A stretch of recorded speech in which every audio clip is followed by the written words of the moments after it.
তেতিয়া মই লৈ আহিম আপুনি চাব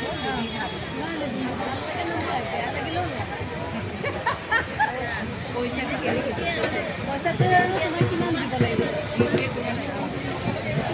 কিমান দিব লাগিব 32 মই লৈ আহিম এতিয়া মই চৰ্দাৰ জাগতিক পৰা অসম প্ৰধান চৰকাৰ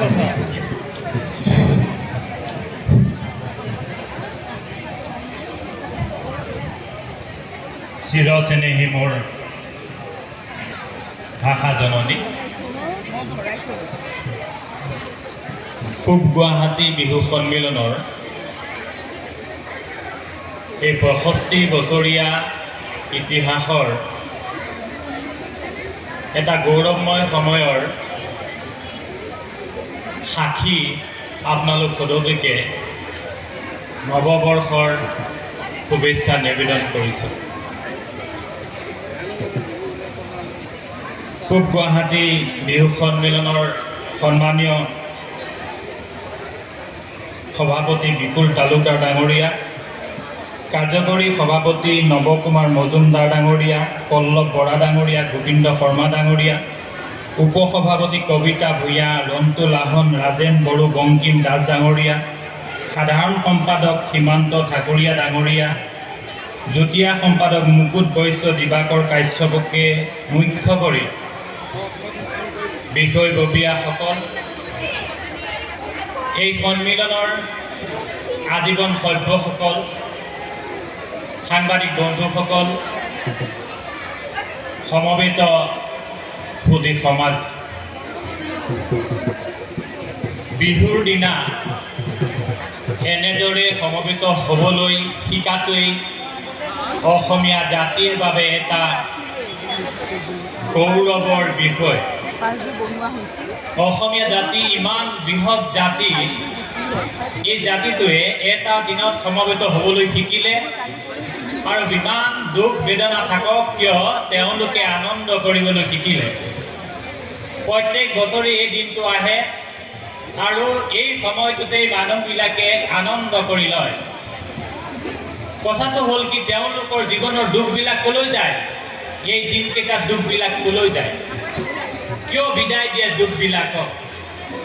এই যে নতুনকৈ ভাবিবলৈ শিকিছে, নতুনকৈ চিন্তা কৰিবলৈ শিকিছে, সেইটোৱেই হৈছে অসমীয়া জাতিৰ বৈশিষ্ট্য।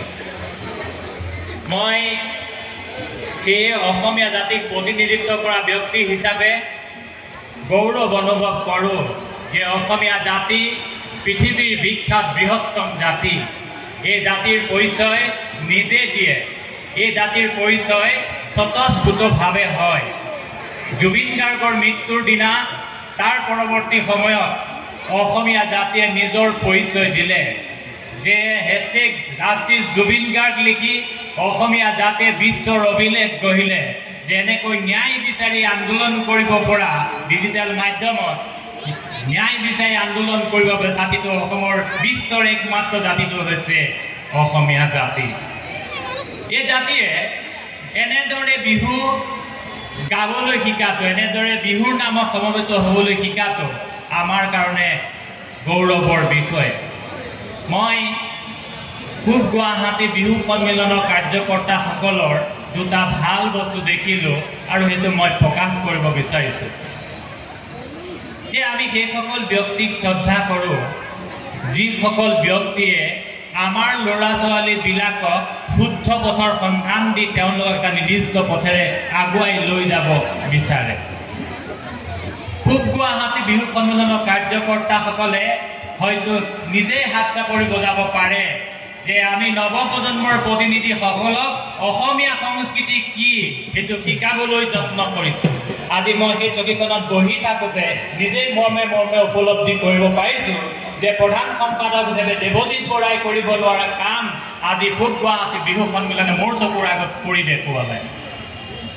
কাৰণ যিমানবোৰ ঢুলীয়া আজি মই দেখা পালোঁ সৰুৰ পৰা ডাঙৰলৈকে, তেওঁলোকৰ কান্ধত ঢোলটো তুলি দিয়াটো ইমান সৰল কথা নহয়, সহজ কথা নহয়। ইয়াৰ বাবে মই অভিভাৱকসকলকো ধন্যবাদ জ্ঞাপন কৰিম। আপোনাৰ ল'ৰাটো কি হয়, ঢুলীয়া হ'বনে, কলীয়া হ'বনে, তালুৱা হ'বনে, নাচনী হ'ব, আপোনাৰ ছোৱালীজনী নাচনী হ'বনে নহ'ব, তাৰ দায়িত্ব কিন্তু আপোনাৰ হাতত থাকে।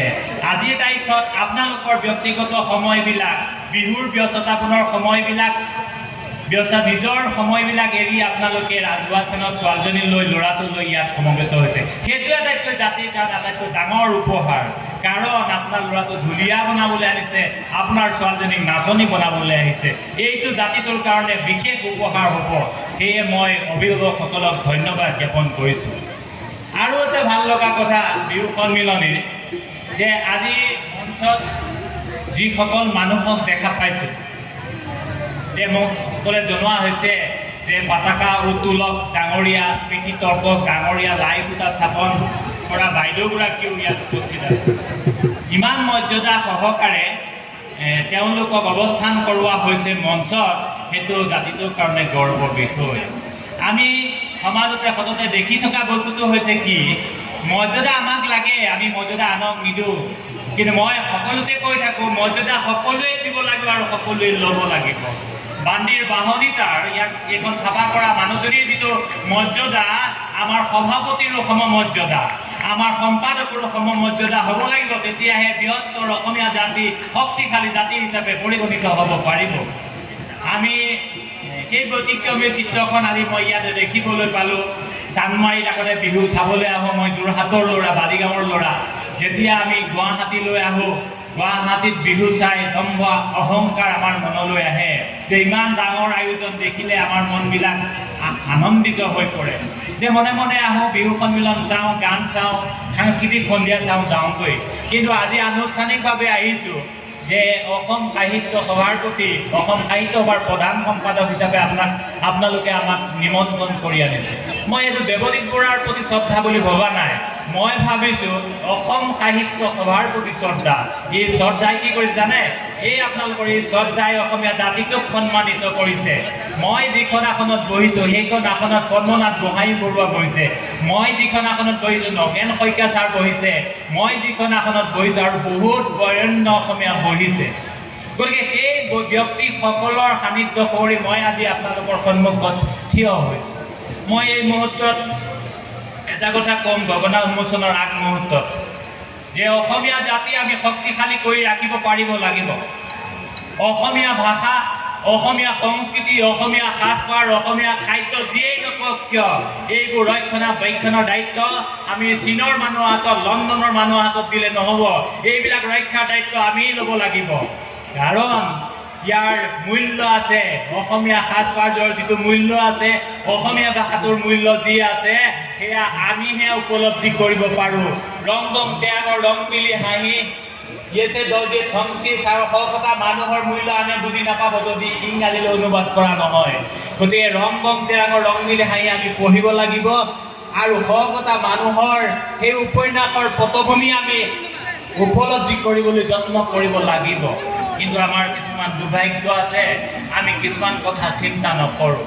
আমাৰ লগত কিছুমান থলুৱা জনগোষ্ঠী আছে, আপোনালোকে জানে, দেউৰী, মিচিং, মাৰ, কুকি, কাৰ্বি, ডিমাচা। এই জনগোষ্ঠীবোৰে আটাইতকৈ গৌৰৱৰ বিষয়, এই জনগোষ্ঠীবিলাকে মাতৃভাষাটোক নিজৰ মাতৃভাষা হিচাপে গণ্য কৰে। তেওঁলোকৰ নিজস্ব মাতৃভাষা থাকে। ঘৰত তেওঁলোকে মাৰ ভাষা কয়, বাহিৰলৈ ওলাই অহাৰ লগে লগে অসমীয়া ভাষা কয়। যে অসমীয়া ভাষাৰ বাহিৰে তেওঁলোকৰ গত্যন্তৰ নাই, তেওঁলোকে অসমীয়াত লয়। এতিয়া কাৰ্বি পাহাৰলৈ যদি মই আপোনালোকক লৈ যাওঁ, কাৰ্বি পাহাৰৰ টিংবিলাকত যেতিয়া বিভিন্ন জনগোষ্ঠীৰ মানুহ থাকে, তেতিয়া টিঙে টিঙে বিভিন্ন জনগোষ্ঠীৰ মানুহ থাকে। এটাত মাৰ থাকে, এটাত ডিমাচা থাকে, এটাত নেপালী থাকে, এটাত কুকি থাকে। যেতিয়া ডিফুত বজাৰ কৰিবলৈ আহে, তেতিয়া লাই শাক আছে নেকি বুলি সোধে।